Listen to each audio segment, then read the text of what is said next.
Greetings, Soulswind here, and welcome to Let's Play Hand of Fate. This is the first bonus episode, and I know I haven't defeated the dealer, but it's gonna be really tough, so I want to unlock a few more cards, maybe get better weapons and equipment, as well as to get better encounters before facing the dealer. I want to approach the bonus videos by separating the stories into various story branches. Some parts of these stories may have already been covered in the main episodes like episode 1 to 12. However, I will still be bringing out some of these footages and cutting them shorter to just give a little snippet of what the encounter is about, and then followed by subsequent encounters that have not been experienced in the main episodes. For example, in this episode, the main story branch is the Crucible. From this main story branch, 3 sub-branches can be obtained, and they are the Noble Trader sub-branch, the Wife's Fury sub-branch, and the Lone sub-branch. I will cover each of these sub-branches from beginning to end before going on to the next sub-branch of the main branch. Timestamps will be provided as references to previous episodes as well as for ease of navigation in this episode itself. Just a clarification, I may not be covering every branch or every option possible in a card because the main goal here is just to unlock more cards and more equipment to help us face the dealer. Nonetheless, the footages of the options that I've encountered or explored will still be included in these videos. Let's go. This episode, the Crucible. This card is obtained by defeating the Jack of Skulls.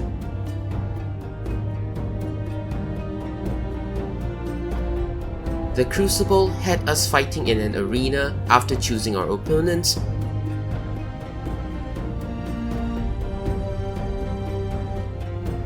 And if we win, we get to choose our opponents and proceed to the next round again. Upon winning the subsequent round, we're then awarded with some game cards and the cards token. The first story branch that the Crucible's token unlocks is the Noble Trader. As observed, we need to sell our armor to the Noble Trader. But if I'm not mistaken, we can sell either the armor, the weapon, or the shield. If we agree to the sale, we then get the card's token. If we have already unlocked the token, we get some game cards for the sale instead. The token unlocks the card, the Lovers.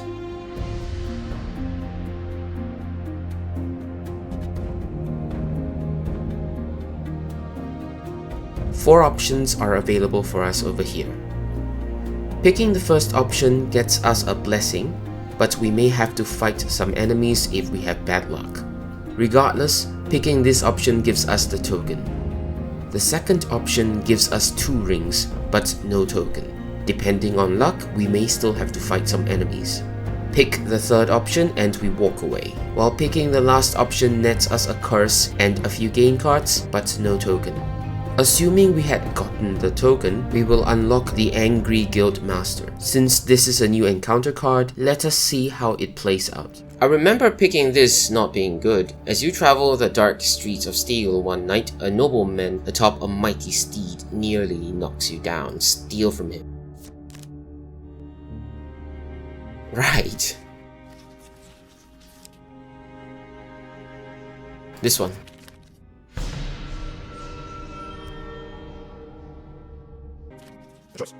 This one. Huge success. Yeah. You regain your feet and leap onto the horse, feigning attempts to attack the rider. He easily rebuffs you while you reach into his satchel and steal some treasure. Draw 1 equipment card. This card's token is now yours. Well, anyway, so you need huge success, I suppose, in order to get that. Probably, like, without huge success, all you get is like just the token without the equipment card. For stealing from the Guild Master, you receive the Lonely Bard and the Guild Master's ring. Well, at least you gave him a story to tell. They like nothing better, I hear. One day, on your travels, you meet a familiar face, the young man whom you helped escape town with his beloved. He is sitting under a tree singing to himself. As you approach, you realize that he stinks of ale and his singing is a little too merry. He looks up as you approach. You, haven't you caused enough sorrow? He stops to take another sip from a bottle. Thanks to you, we escaped the town. He goes on to explain that once they were free of her father's pursuit, his beloved ditched him. For the first mercenary we met, if only we'd never left, he continues angrily. Now I must beg for coin to pay for my drink, 10 gold for a song, or have you no pity for fools? I'll pay. You throw him a few coins and he composes himself. He begins to sing.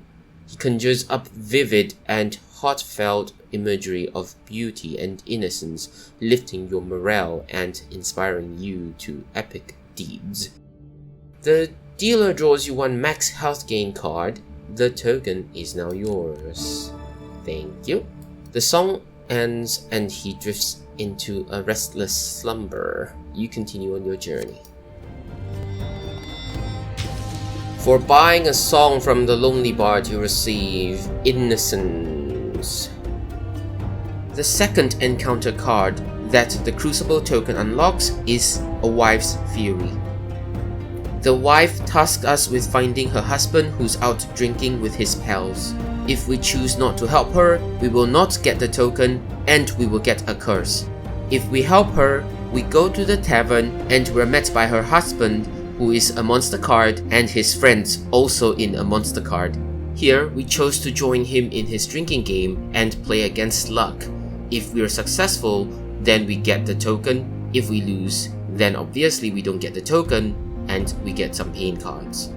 I also remember choosing to threaten him in a different play session, and we get to play against luck, and since I had bad luck, I had to fight the monsters, but I think I still got some gain cards.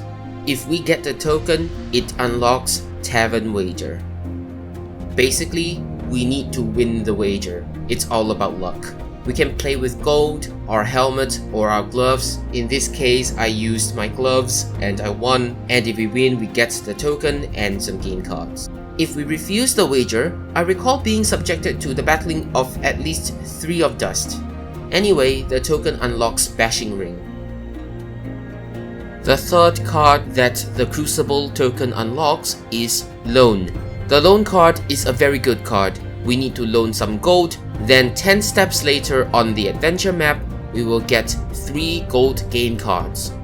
Based on experience, the loan amount goes from 10, as seen here, up to about 40. Be very careful though.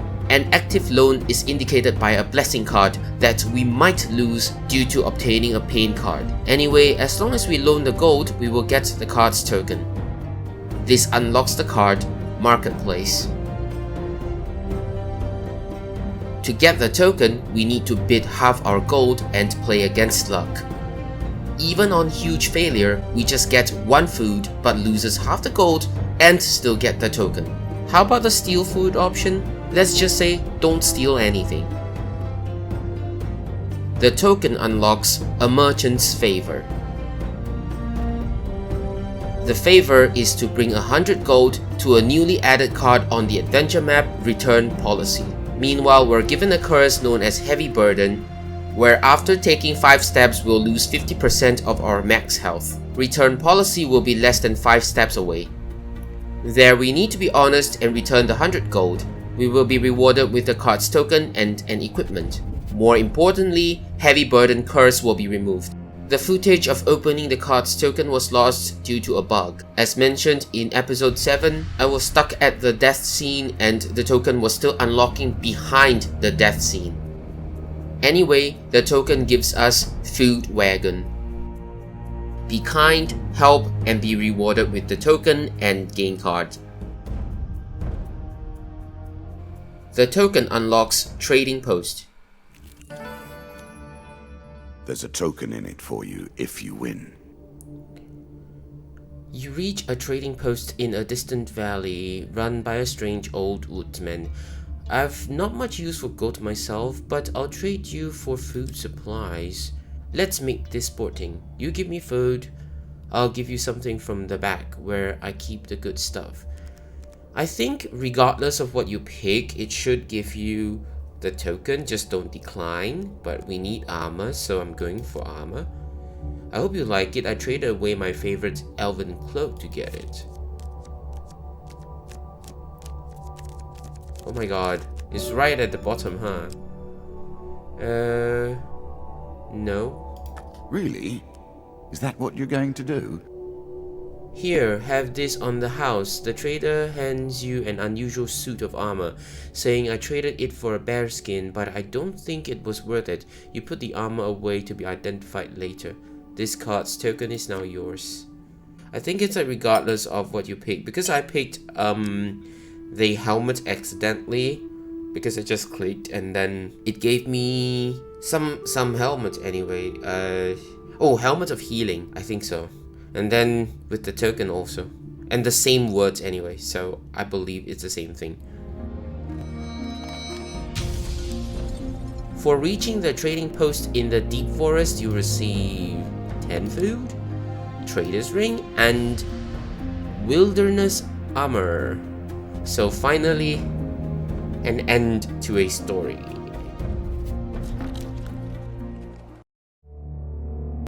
That's it for this bonus episode. Hope you enjoyed it. That's all I have for now. Have a nice day.